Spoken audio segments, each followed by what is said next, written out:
in today's session, we are going to learn a very important service, which is called as Amazon S3. Right. Now you will think, what is Amazon S3 and why this service is important, right? So really this service is very, very important. For example, if you want to be a good, you can say AWS developer, AWS solution architect, data analyst, or if you want to be a good in any profile, any AWS profile, this service is compulsorily required, right? So if you just observe, most of the students are developing or deploying their projects on the Amazon S3, or you can say on the AWS. So today you will get the idea how they are deploying their projects on the Amazon S3, or how Amazon S3 is very, very powerful, right? Because most of the colleges, or you can say most of the companies, they are using Amazon S3 to store their data. Because you just consider an example. Suppose there is a college having, you can say, capacity or intake is high, and they want to store each and every student's data, right? And maybe you can say the college is started from last 20-30 years, so might be they are having a huge data. So how they will maintain all the data, right? So is it very difficult, or it is very difficult to store all the data on the normal local host? That's why they wants to store their data on the cloud, right? So but again, in the cloud also, you can store your data by using particular service, right? So there is a storage related service, or you can say in the AWS also there are few storage related service are available, in which the very simple to use, right, simple to understand, and having cost is also very less. That service is called as Amazon ES3, right?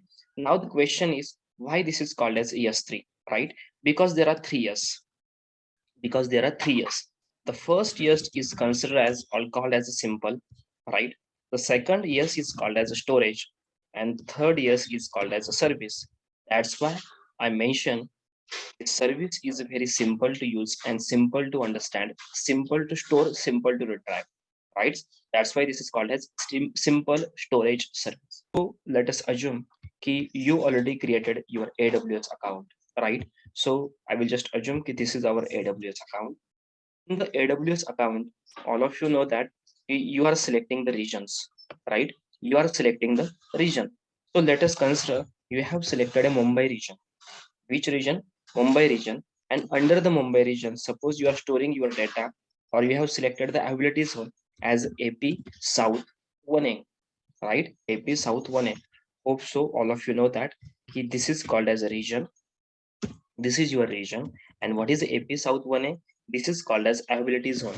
So just for your clear understanding, in the AWS there are n number of region, and under each and every region there is a multiple AZ, or you can say availability zone. Why there are multiple AZ? Because if I am going to store, suppose my picture in a Mumbai region at AP South 1A, but due to some problem, right? Any disaster problem, earthquake problem, suppose there is a problem on the AP South 1A, right? So what AWS is doing at a backend, AWS is storing that data into the another availability zone also, which is AP South 1B, which is AP South 1C. So what is the benefit? If I want to access the data, which is my photo, right? And if AP South 1A is crashed, instantly I will get the response from AP South 1B. Suppose both are crashed, I will get a reply from 1C. That's why we are saying ki AWS is highly available. What is meant by highly available? Because our data will not crash. If one AZ will crash, automatically we are getting the response from another AZ. So let us consider another example. Suppose nowadays you people are using Flipkart, Amazon, Mintra, this type of website.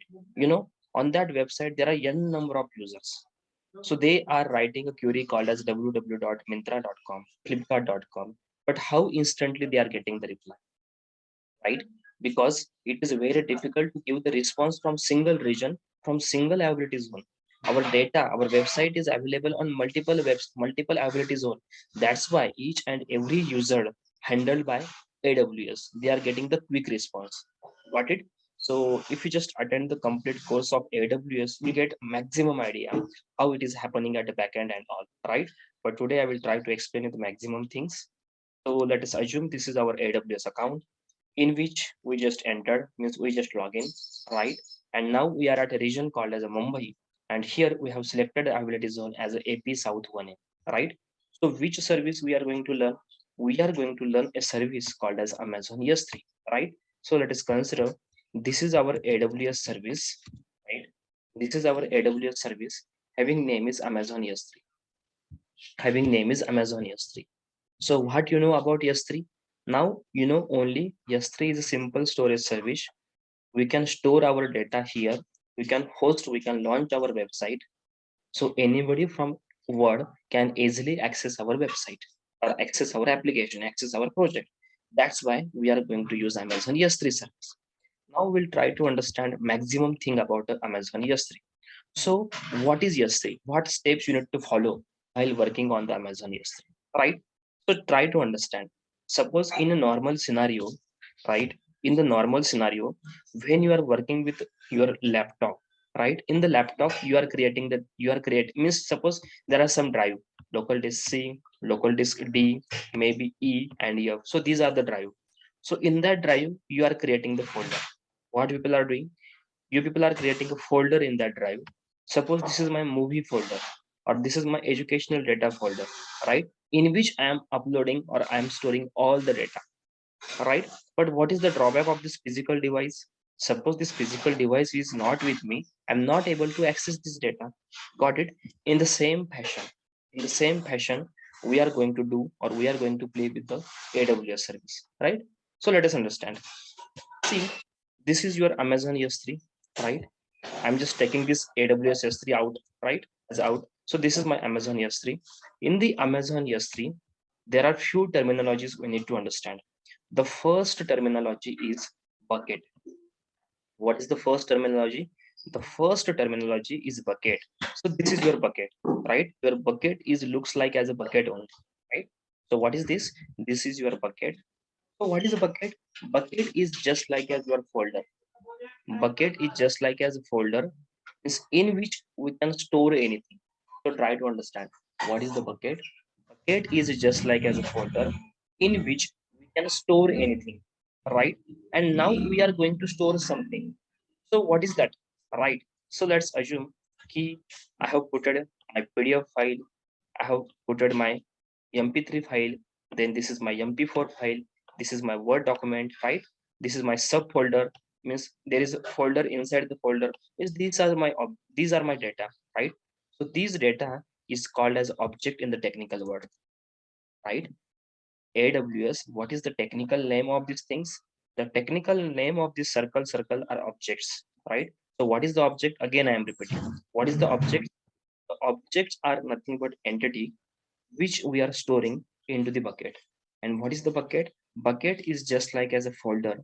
Bucket is just like as a folder which we are going to create in the Amazon S3. So our users can easily upload their data. Got it? So let us consider one scenario. You will get the idea. Now consider simple example, right? Let's consider the client. You have one client having name is Facebook. Have one client having name is Facebook. All right. So Facebook will ask you. Facebook will come to the multinational company and Facebook will ask you, we have a huge data, right? We have a huge data and we want to store this data on the cloud, right? We have a huge data and we want to store this data on the cloud. Please store our data. Please store our data. So Facebook have a n number of data, maybe user data, user profile data, user stories data, user post data, user likes, unlikes, user recommendation. There is a huge data. There is a huge data, right? Or suppose Facebook company wants to generate a business. Facebook company wants to generate a business. So which type of data Facebook will store? Maybe for a business perspective, maybe for business perspective, Facebook will store a data which is called as Facebook wants to check how many Android users I have or we have, right? How many Android user we have. They wants to check how many iOS user we have, right? Then how many users are installing the applications from Android phone and from iOS phone, right? They wants to check how many users on a daily basis uninstalling the application, right? They wants to check how many mobiles their applications are crashing daily, right? Or maybe they wants to check, suppose they wants to check other things. From which region maximum people are using the Facebook. Maybe they wants to check from which region, right? The people having what kind of interest, right? So they have a n number of parameter. On that parameter, they are storing, on the basis of this parameter, they wants to store the data because they wants to generate a business. Like as for example, from the Pune region, people are not using the Facebook. So Facebook will try to target the Pune peoples, right? Otherwise, suppose they will get the idea. Today is the 9th of June. On the 9th of June, from the Pune region, maximum people uninstall the Facebook. So what happened? What is the problem? They want to understand because they don't want to lose their business from particular region, right? So that's why they want to store this information. Means at a primary level, they are not interested on the users data, like as what users are sharing, what users are posting. They are not interested on this part. Initially they are interested on this part, right? So what I want to say, Facebook wants to store maximum data, right? So when Facebook will come to the client, right, or Facebook will come to the company, Facebook will ask, okay, I want to store huge data automatically, right? So what the company will do, or suppose we are the vendor, what we will do, we will create a n number of bucket for Facebook. What we will do, we will create n number of bucket for Facebook. Like as first bucket will store all the Android users information, second bucket will store all the iOS user information, right?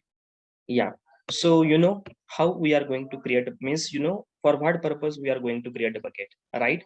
And in which we are going to put this type of object. For example, we are going to post Android user information. For example, we are going to post iOS user information, right? So here we are going to put the object. Here we are going to put the object. So this is called as bucket, and this is called as your object, right?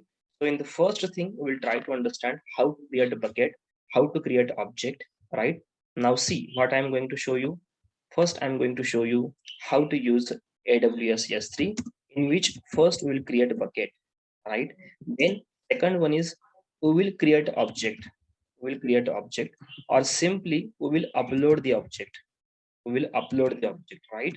And how anybody from the outside world can publicly access or can access the object.